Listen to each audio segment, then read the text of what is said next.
Most people, they want to like talk about this billion-dollar idea, and they want to scale an idea. We look and we say, you cannot scale ideas. You can only scale something that somebody actually wants. And so I went out and found somebody that could work with me. It's important to actually have ideas bigger than yourself. And we collaborated on building the first version of Lockerdome, and it was a really, really, really bad version. So when we launched it, my mom didn't create a profile, which it kind of hurt, It was like, my mom didn't care, my brothers and sisters didn't care, and they actually at the time would always kind of make fun of me. It was like, the CEO of an army of two. And it kept us pretty focused on trying to build value. And I think the thing for entrepreneurs you learn is if you can build a product, every day you can make that a little bit better. And the further you get along, the same people that didn't believe in your vision, that didn't join your team, that as users use it, they'll start to believe as well. In '06, I came up with this idea of Lockerdome. So Lockerdome is a social platform around things that you like. So Facebook's for who do you know? Lockerdome was really for what do you like? That was at the time where Facebook started to really take off. And people were looking at it and they're like, Facebook is going to encapsulate everything, all my social interactions, everything.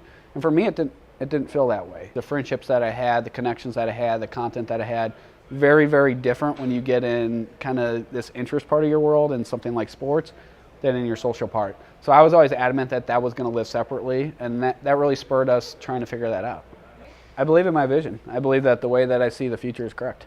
And that is, I think, a powerful thing in that for like an entrepreneur, in that you don't have to know all the details of something to believe that strategically you're competent and that you're correct.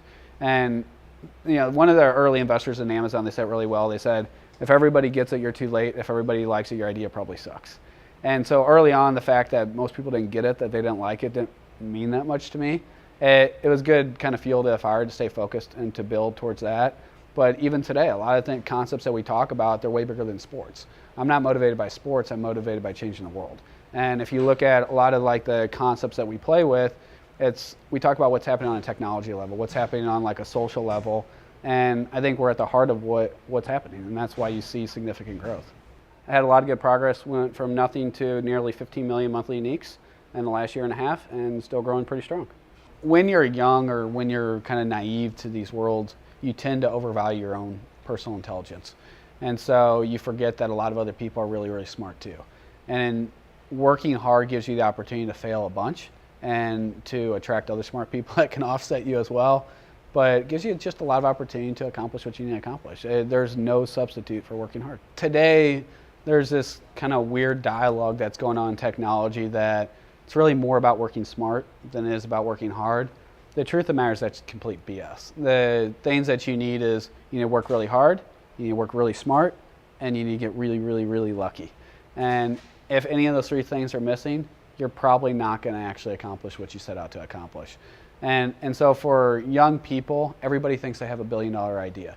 Everybody thinks that they're going to change the world, but it's not going to happen if you don't devote 100% of yourself to doing it.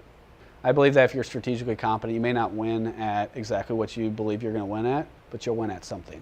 And like early on as a kid, I remember grade school, like imagine like somebody gave you like a really hard homework assignment. And so you start like pouring yourself into it, and you don't know if you were actually going to figure it out, but what you did know is you're like, I'm going to get further along because I work hard and because I'm just as smart as anybody else here. I will get further along than anybody else does. And I think, we carry that same thing. We don't believe we're smarter than anybody else in the market. We believe we are as smart, but we also work really hard. And in that period of time, we will get further along the path than any other company out there. I do believe that.